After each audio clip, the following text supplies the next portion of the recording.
रक्त यानी ब्लड हमारी जिंदगी की सबसे अहम कड़ी। लेकिन जब इसी खून में कुछ गड़बड़ी आ जाती है तो जरूरत होती है एक ऐसे डॉक्टर की जो खून की हर बारीकी को समझता हो, जो है हेमेटोलॉजिस्ट यानी खून के डॉक्टर। आज इस वीडियो में हम आसान भाषा में समझेंगे हेमेटोलॉजिस्ट कौन होते हैं, क्या करते हैं और कब आपको उनकी सलाह लेनी चाहिए। नमस्कार, मैं हूं रविंद्र सोनी और आप देख रहे हैं Ravindra Soni health and wellness.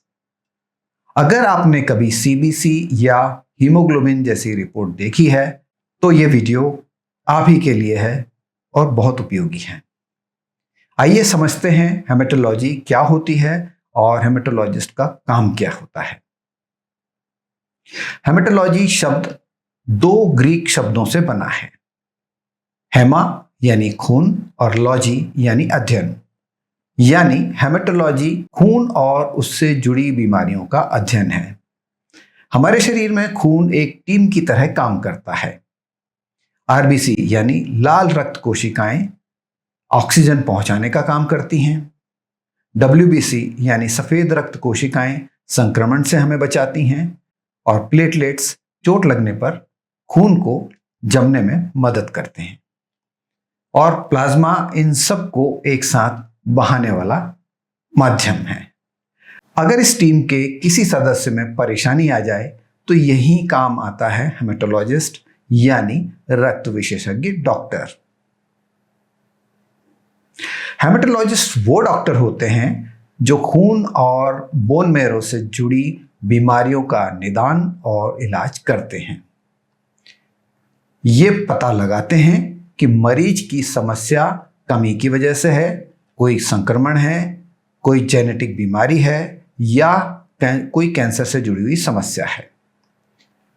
इनका काम सिर्फ टेस्ट लिखना नहीं होता, बल्कि रिपोर्ट की गहराई से व्याख्या करना, बोन मैरो से जुड़ी हुई जांचों को समझना और मरीज को सही इलाज और सही दिशा देना भी होता है। आइए जानते हैं वो कौन सी बीमारियां हैं जिनका इलाज या निदान हेमेटोलॉजिस्ट करते हैं। इसमें सबसे ऊपर आती है एनीमिया यानी खून की कमी। जब खून में लाल कोशिकाओं या हीमोग्लोबिन की कमी आ जाती है तो कुछ लक्षण प्रकट होते हैं, जैसे कि थकान, कमजोरी और चक्कर आना। इसका कारण आयरन की कमी, विटामिन B12 की कमी या ब्लीडिंग हो सकता है। Number 2, leukaemia.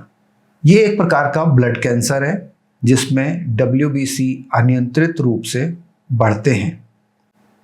इसका इलाज लंबा लेकिन प्रभावी हो सकता है अगर समय पर निदान हो जाए। नंबर 3, थैलेसीमिया और सिकल सेल डिजीज। जन्म से जुड़ी बीमारियां जिनमें शरीर सही तरह से आरबीसी नहीं बना पाता, ये वो बीमारियां होती हैं। ऐसे मरीजों को समय समय पर ब्लड ट्रांसफ्यूजन और स्पेशल केयर की जरूरत होती है। नंबर 4, ब्लड क्लॉटिंग की बीमारियां जैसे हीमोफीलिया और डीवीटी। कुछ लोगों का खून बहुत जल्दी नहीं जमता तो कुछ का ज्यादा जल्दी जम जाता है। दोनों ही खतरनाक हैं। इन सब की जांच और इलाज हेमेटोलॉजिस्ट के जरिए ही संभव है। खून की जांच के कई प्रकार होते हैं। सबसे सामान्य है सीबीसी यानी कंप्लीट ब्लड काउंट। इसमें लाल सफेद कोशिकाओं और प्लेटलेट्स की गिनती होती है, यानी आपका खून कितनी मेहनत कर रहा है इसका पता लगाना या इस स्कोर कार्ड को देखना।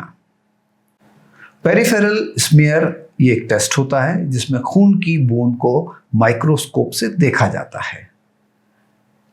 कोअगुलेशन टेस्ट यानी पीटी और आईएनआर खून के थक्के जमने की क्षमता को इसके अंतर्गत जांचा जाता है।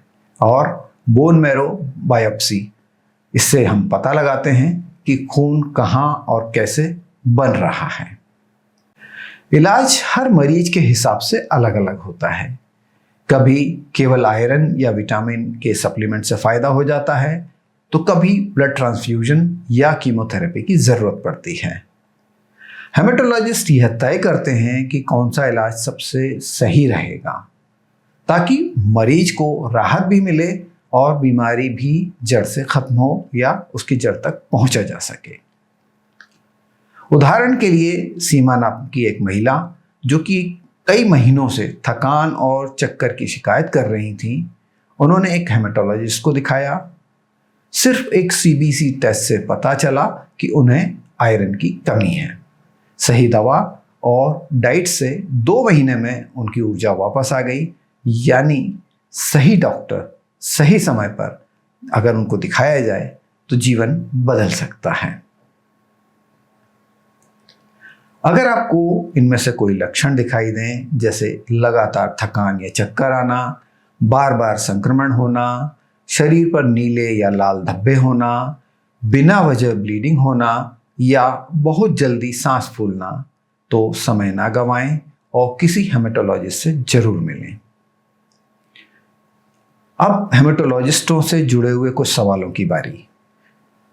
कुछ सवालों में से पहला सवाल यह है कि क्या हर एनीमिया में ब्लड ट्रांसफ्यूजन जरूरी है?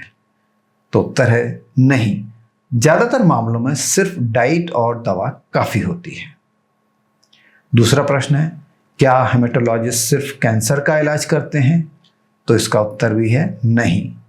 ये खून से जुड़ी हर समस्या, छोटी हो या बड़ी, दोनों को देखते हैं। तीसरा प्रश्न, क्या बच्चों को भी हेमेटोलॉजिस्ट की जरूरत पड़ सकती है? तो इसका उत्तर है हाँ, खासकर अगर उन्हें बार बार खून की कमी या संक्रमण हो रहा हो। तो संक्षेप में, हेमेटोलॉजिस्ट वो विशेषज्ञ हैं जो हमारे खून की हर कहानी को समझते हैं। उनका काम सिर्फ इलाज नहीं, बल्कि सही निदान और सही दिशा देना है। कई बार छोटी सी रिपोर्ट बड़ी बीमारी को समय रहते पकड़ सकती है। अगर आपको यह वीडियो उपयोगी लगा हो तो इसे लाइक करें, शेयर करें और Ravindra Soni health and wellness channel को सब्सक्राइब करना ना भूलें। साथ ही कमेंट में यह भी लिखें कि आप अगला वीडियो किस विषय पर देखना चाहेंगे। फॉर एग्जाम्पल, ब्लड रिपोर्ट कैसे पढ़ें या एनीमिया के कितने प्रकार होते हैं। आपकी राय मेरे लिए बहुत महत्वपूर्ण है, इसलिए कमेंट बॉक्स में अवगत अवश्य कराएं। धन्यवाद।